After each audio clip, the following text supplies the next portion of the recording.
Bonjour les amis, ici c'est Robin Coudeville, coach de vie, expert en leadership. J'espère que vous allez bien. Aujourd'hui, on va parler de l'argent. C'est un sujet très émotionnel qui soulève autant les passions que les critiques.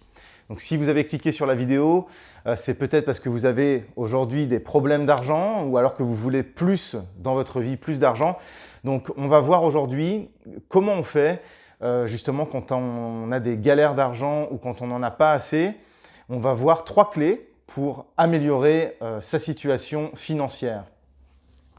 Tout d'abord, en introduction, il faut dire que justement l'argent, c'est un sujet tellement émotionnel que en fait, les gens sont toujours en train, la plupart du temps, de critiquer l'argent. Et c'est bien ce qui va nous amener au point numéro 1. Et puisqu'on va rentrer tout de suite dans le concret. Donc, point numéro 1, si vous voulez sortir de vos galères financières, vous devez travailler votre psychologie de l'argent. Aujourd'hui, si vous n'avez pas assez d'argent pour assurer votre quotidien, si vous êtes en manque d'argent, c'est parce que vous avez une mauvaise psychologie à propos de l'argent. Alors, ce n'est pas de votre faute, on ne l'apprend pas à l'école. Si vous venez d'une famille qui n'est pas forcément aisée, ou même une famille de la classe moyenne, mais qui peut avoir des mauvais comportements vis-à-vis de l'argent, des mauvaises habitudes, donc psychologiques et des mauvaises habitudes de fonctionnement, d'utilisation de l'argent. Donc c'est pour ça que vous avez aussi ces habitudes-là qui sont en vous. Donc ces mauvaises habitudes psychologiques vis-à-vis de l'argent. Donc vous considérez pas l'argent comme il convient. Donc c'est pour ça que vous êtes en manque d'argent, parce que vous repoussez l'argent. Et ensuite, vous avez des mauvaises habitudes aussi liées à votre manière d'utiliser l'argent. Donc point numéro 1, vous devez travailler votre psychologie vis-à-vis de l'argent. L'argent, on l'a vu, c'est très émotionnel, mais en fait, qu'est-ce que c'est l'argent? C'est ni bien ni mal, c'est un outil qui peut vous servir à faire des choses bien ou à faire des choses moins bien. Il y a des gens bien qui ont de l'argent, il y a des gens moins bien qui ont de l'argent, il y a des gens bien qui n'ont pas d'argent et il y a des gens moins bien qui n'ont pas d'argent aussi. Donc l'argent, c'est ni bien ni mal, c'est un outil. Mais en revanche, ce qui est intéressant quand vous avez de quoi vivre correctement, c'est que vous avez plus de liberté. En fait, l'argent, ce n'est pas quelque chose qui rend heureux, ça ne vous amène pas du bonheur, l'argent. Si vous voulez être plus heureux, vous devez travailler sur vos valeurs profondes pour nourrir vos valeurs, ce qui vous correspond, nourrir ce qui vous plaît, vos valeurs profondes. Et vous devez travailler aussi sur la gestion émotionnelle, sur la prise en main de vos émotions. Ça rend heureux. Nourrir vos valeurs, faire des choses au quotidien qui vous animent et travailler vos émotions. Ça rend heureux. Par contre, l'argent, ça rend pas heureux. Mais en avoir suffisamment pour vivre correctement, pour au moins avoir un toit, se nourrir correctement, ne pas être dépendant de quelqu'un ou de l'État, eh bien ça vous amène en fait l'argent plus de liberté. Si vous êtes en manque d'argent, vous êtes en manque de liberté. C'est-à-dire que vous ne pouvez pas voyager, vous ne pouvez peut-être pas vous acheter ce que vous voulez pour manger, vous n'avez peut-être pas la possibilité de vivre où vous le souhaitez, vous êtes dans un logement peut-être trop petit, ou vous galérez tout simplement même peut-être à vous loger. Donc il faut comprendre que l'argent, c'est de la liberté. Donc plus vous avez d'argent, plus vous augmentez votre capacité à être plus libre dans ce monde capitaliste. Le sujet de cette vidéo, c'est pas de dire si c'est bien ou si c'est pas bien d'être dans notre système capitaliste. En tout cas, c'est le système qui est en place. Donc, il faut réussir à vivre dans ce système, en tout cas, peu importe l'opinion que vous avez de ce système. Donc, il faut apprendre les mécaniques de l'argent et travailler votre psychologie au sujet de l'argent. Donc, l'argent, comme on l'a vu, vous n'avez pas appris à l'école ce que c'était, vous n'avez pas appris à en gagner. Et si vous venez d'une famille aussi qui peut avoir des mauvais comportements vis-à-vis de l'argent et une mauvaise psychologie, eh ben, effectivement, vous n'allez pas être aidé pour votre vision que vous avez de l'argent. Donc on vit dans un monde où l'argent est mal vu, c'est mal vu d'en gagner, les riches sont mal vus. Si on dit qu'on est intéressé par l'argent, c'est mal vu. Bon, ça commence un petit peu à changer aujourd'hui, mais malgré tout, l'argent est très mal vu. On peut vous prendre pour quelqu'un de vénal si vous dites que vous voulez gagner un petit peu plus d'argent, alors qu'en fait vous cherchez juste à avoir plus de liberté et à ne pas être dépendant des autres. Si vous avez plus d'argent, vous pouvez aider votre famille, vous pouvez offrir une meilleure école à vos enfants, leur offrir des vacances, leur payer des cours de musique, les emmener au sport. Vous avez plus de temps pour vous aussi, pour vous développer, pour votre développement personnel, pour apprendre des choses, peut-être une nouvelle langue, etc., pour profiter de la vie. Si vous êtes en manque d'argent, vous êtes en manque de liberté. Donc, vous devez vraiment travailler votre psychologie à propos de l'argent. C'est un outil, c'est une énergie qui va vous permettre, si vous en avez suffisamment, d'être plus libre, de ne pas être dépendant de quelqu'un ou de l'État et de pouvoir, vous, justement, aider vos proches ou votre communauté ou les gens que vous avez envie d'aider si vous avez envie d'aider. En tout cas, ça vous donnera la possibilité de le faire.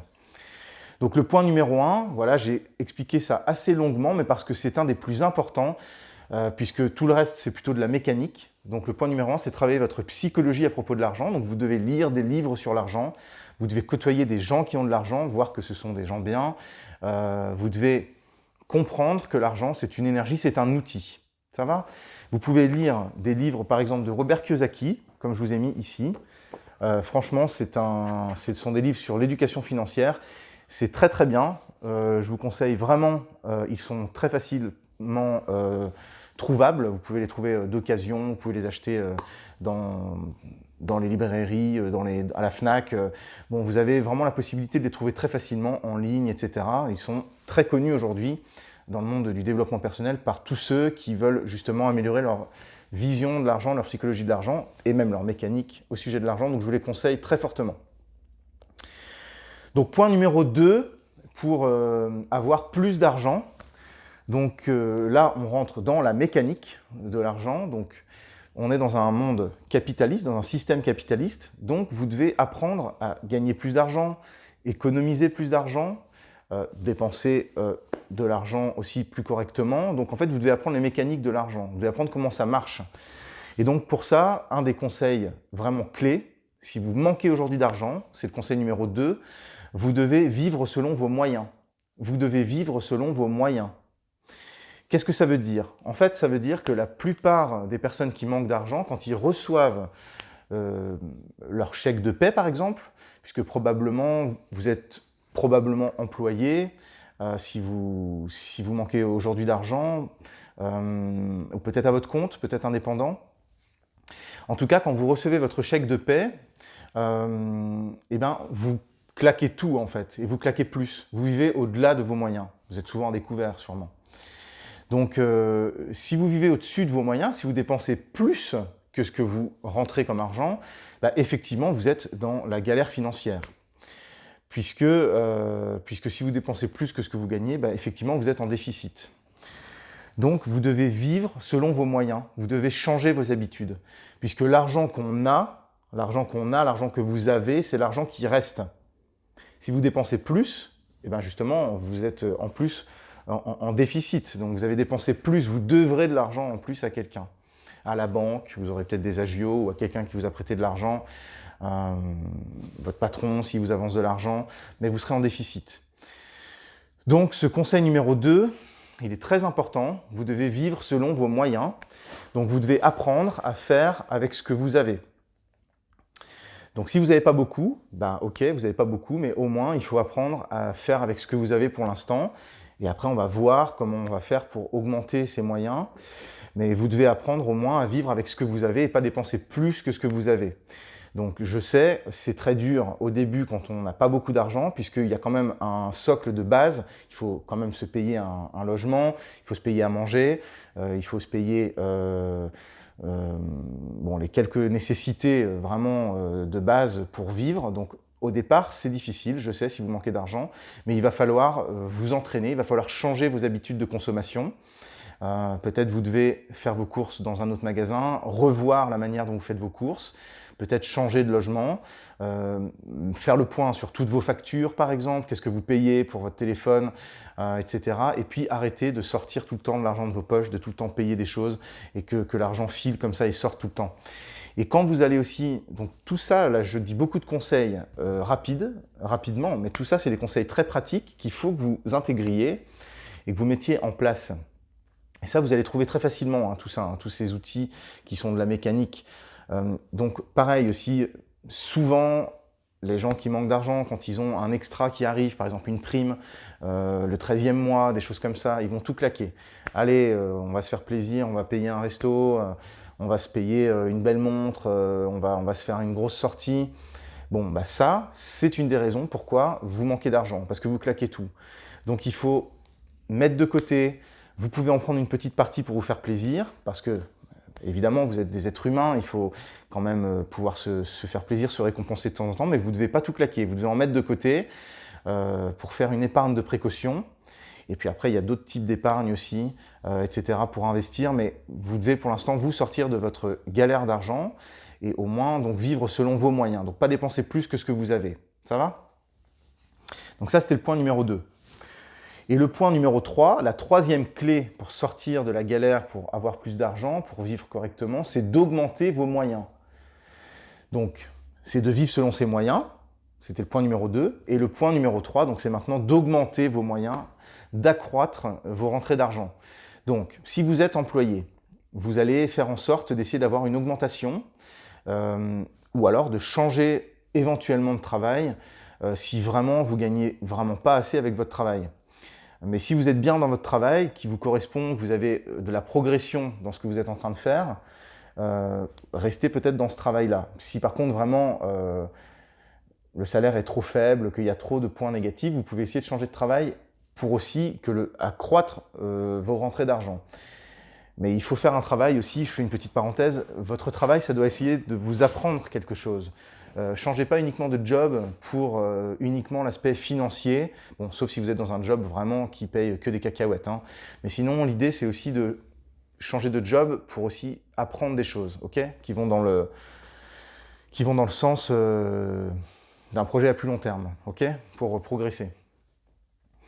Sinon, vous allez pas, ça ne va pas y arriver, ça ne va pas marcher de toute façon et vous allez être malheureux si vous changez de job uniquement pour l'aspect financier. Donc vous devez faire quelque chose qui est en accord aussi avec vos valeurs ou vos projets et apprendre quelque chose. Okay, donc essayez d'accroître ces moyens. Donc comment on va faire? Soit vous allez prendre un deuxième job, essayer de développer peut-être une petite activité d'indépendant, d'auto-entrepreneur par exemple, il y a plein de choses possibles pour gagner quelques centaines d'euros de plus par mois pour accroître vos moyens. Ou alors vous prenez un deuxième job salarié pour accroître ses moyens aussi. Ou alors vous pouvez aussi, si vous réussissez à économiser un petit peu sur l'argent que vous gagnez déjà avec votre premier job, vous pouvez aussi investir la différence. Là aussi, on pourra en reparler dans d'autres vidéos, mais vous avez trouvé beaucoup de ressources sur Internet ou dans des livres là-dessus. C'est vraiment très facile de trouver de l'information aujourd'hui là-dessus. Donc, troisième point, ça sera aussi d'essayer d'accroître vos moyens. Donc, en conclusion de cette vidéo, je voudrais vous dire que le plus important, c'est vraiment votre psychologie. C'est ça que vous devez travailler. C'est vraiment votre vision que vous avez de l'argent. C'est ça qui va faire que vous pourrez accepter d'en gagner plus et arrêter de diaboliser l'argent. C'est un outil, c'est une énergie qui va vous permettre d'être plus libre si vous en avez plus et si vous êtes beaucoup plus détendu face à cet outil qui est l'argent. Il faut se détendre, c'est juste un outil. Mais c'est plus intéressant d'en avoir davantage, en tout cas d'en avoir pour au moins payer la vie courante. Après, ça sera un choix de vouloir en avoir plus, mais vous devez au moins pouvoir vous payer la vie courante, un toit, manger correctement, ne pas être dépendant des autres et ni de l'État pour vivre. Ok ? Et donc la deuxième clé, c'est vivez selon vos moyens. Arrêtez de tout claquer, arrêtez de tout dépenser. Donc faites des efforts, c'est dur, c'est vrai, mais pour essayer de moins dépenser, revoyez vos habitudes de consommation, adaptez-les, transformez-les, cherchez des astuces pour dépenser moins, pour vous accorder avec ce que vous gagnez et pour même essayer d'économiser un petit peu. Et ensuite, dans un troisième temps, mais ça, si vous avez aujourd'hui des galères d'argent, ça va mettre du temps à arriver. Dans un troisième temps, vous essaierez d'accroître vos moyens. Ou en même temps que vous commencez à vivre selon vos moyens, vous pouvez essayer d'accroître vos moyens aussi. Hein. Essayez d'avoir une promotion, essayez de développer une petite activité pour gagner plus d'argent à côté, vendre peut-être des objets qui ne vous servent pas. Il y a plein d'astuces pour essayer d'accroître vos moyens aussi. Donc les amis, je vous souhaite bonne chance, je vous souhaite bon courage. Revisionnez cette vidéo qui est très riche en conseils pour avoir plus d'argent dans votre vie, c'est-à-dire plus de liberté. Vous trouverez aussi plein d'autres ressources sur Internet et dans les livres, donc n'hésitez pas à chercher de l'information, à vous former, à poser des questions, à trouver des gens inspirants qui vont pouvoir aussi vous aider. Et je vous souhaite sur ce une excellente journée et à très bientôt les amis. Ciao, ciao!